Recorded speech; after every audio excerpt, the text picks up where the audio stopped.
Hello, bachcho. Let's see the question. The question says the minimum energy required to excite a hydrogen atom from its ground state is. तो question में हमको पूछा गया है कि हमको मिनिमम कितना अमाउंट ऑफ एनर्जी चाहिए होगा to excite a hydrogen atom from its ground state. तो अब पहले हम एक काम करेंगे, हम हाइड्रोजन एटम के डिफरेंट एनर्जी लेवल्स का यहाँ पर एनर्जी वैल्यू लिख सकते हैं। तो हमें पता है कि हमको फॉर्मूला पता है from Niels Bohr's theory of hydrogen atom that energy of nth orbit of hydrogen atom is equal to minus of 13.6 by n square electron volt, right? इसका मतलब energy of the first orbit, that is the ground state, is minus of 13.6 electron volts. Energy of the second orbit is equal to minus of 13.6 divided by 2 square, that is equal to 3.4, minus of 3.4 electron volts. Similarly, E3 is equal to how much? Minus of 13.6 divided by 3 square, that is 9 electron volt. That is 1.51 electron volt, and we can go on finding out more energy. So अगर हम सिर्फ पहले तीन का ही देखें और उसी को यूज करके हम एज्यूम कर सकते हैं कि उसी के सिर्फ अजम्पशन हम लिख सकते हैं। सो N1, N2, N3, राइट? तो इसका एनर्जी है minus of 13.6 electron volt, minus of 3.4 electron volt, minus of 1.1 electron volt. अब ये समझना बहुत ज़रूरी है कि हम जब लिखते हैं कि द फर्स्ट ग्राउंड स्टेट का एनर्जी इतना है, इसका मतलब ये होता है कि अगर एक इलेक्ट्रॉन हमारे ग्राउंड स्टेट में होगा, देन उस इलेक्ट्रॉन का एनर्जी का वैल्यू है minus of 13.6 electron volt. Similarly अगर हमारा जो इलेक्ट्रॉन है अगर वो हमारे सेकंड स्टेट में है, देन सेकंड ऑर्बिट में है, देन उसका एनर्जी का वैल्यू कितना है?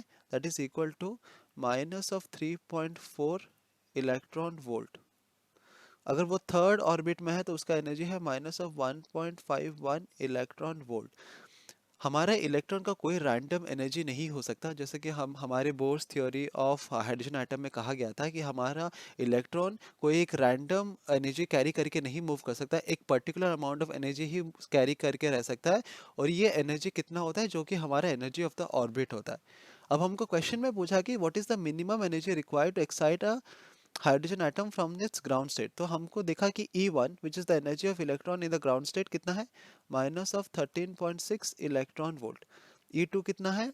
Minus of 3.4 electron volt. And E3 कितना है? This is equal to minus of 1.51 electron volt. तो अगर हमको इलेक्ट्रॉन एक्साइट करना है, मतलब वो हमारे ग्राउंड स्टेट से कोई एक अपर स्टेट की तरफ मुड़ेगा, N इज इक्वल टू 1 से किसी भी एक अपर ऑर्बिट की तरफ मूव करेगा, ठीक है? और कौन से ऑर्बिट की तरफ मूव करेगा? सपोज हमारा इलेक्ट्रॉन हमारे फर्स्ट ऑर्बिट से सेकेंड ऑर्बिट की तरफ मूव कर रहा है, n इज इक्वल टू 2।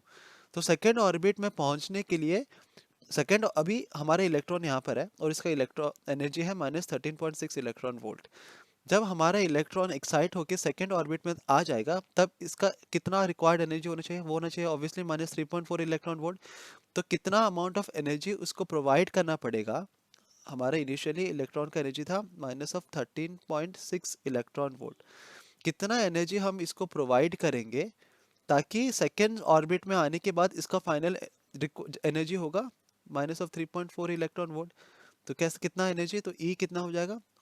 ये सिंपली हो जाएगा E2 माइनस E1। इन दोनों के स्टेट, इन दोनों ऑर्बिट का जो एनर्जी है, उन दोनों का डिफरेंस अगर निकालेंगे, तो अगर इतना अमाउंट ऑफ एनर्जी हम प्रोवाइड करेंगे इलेक्ट्रॉन को, तो वो हमारा एक्साइट होगा। तो देखते हैं कि ये एनर्जी का वैल्यू कितना है। तो ये हो जाएगा minus of 3.4 minus of minus 13.6, and ये हमको मिलता है to be equal to 10.2 electron volt, ठीक है? तो ये है अमाउंट ऑफ एनर्जी, इतना हमको एनर्जी प्रोवाइड करना पड़ेगा अगर हमको हमारा इलेक्ट्रॉन ग्राउंड स्टेट से सेकेंड ऑर्बिट की तरफ मूव करना हो रहा है। सिमिलरली हम देखते हैं कि अगर हमको हमारा electron ground state n is equal to 1 से अगर हमारे थर्ड ऑर्बिट की तरफ मूव करना होता है n इज इक्वल टू 3 में, तो हमको कितना एनर्जी कितना एनर्जी प्रोवाइड करना पड़ेगा टू एक्साइट द इलेक्ट्रॉन? तो वो एनर्जी हो जाएगा E dash is equal to कितना? E3 minus E1, right? और ये हो जाएगा 1.51 minus 1.51 minus of minus 13.6 electron volt, और इसका वैल्यू आएगा to be equal to minus of 1.51 plus 13.6 electron volt plus 13.6 electron volt, और इसका वैल्यू आएगा to be equal to 13.6 minus 1.51, that is equal to 12.09 electron volt. तो हमने अगर हम कंपेयर करेंगे तो ऑब्वियसली हम देख सकते हैं कि E dash is greater than E. इसका मतलब हमको greater amount of energy provide करना पड़ेगा हमारे इलेक्ट्रॉन को to make the transition from the ground state to the third orbit, but हमको कम एनर्जी प्रोवाइड करना पड़ेगा to make the transition from n is equal to 1 to n is equal to t। और क्योंकि हमको minimum energy required पूछा गया है तो obviously the minimum energy required होगा कितना, ग्राउंड स्टेट से सेकंड ऑर्बिट की तरफ मूव करने के लिए, which is 10.2 electron volt. So the minimum energy required, so we can write here the minimum energy required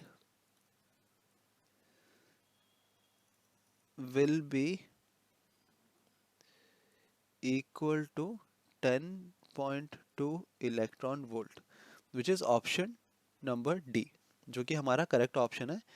तो हम हमारे फाइनल आंसर को हाईलाइट कर सकते हैं दैट क्वेश्चन में हमको पूछा गया ना कि मिनिमम एनर्जी कितना रिक्वायर्ड है, so we can say the minimum energy required to excite a hydrogen atom from its ground state is equal to 10.2 electron volts. I hope you understood the concept well.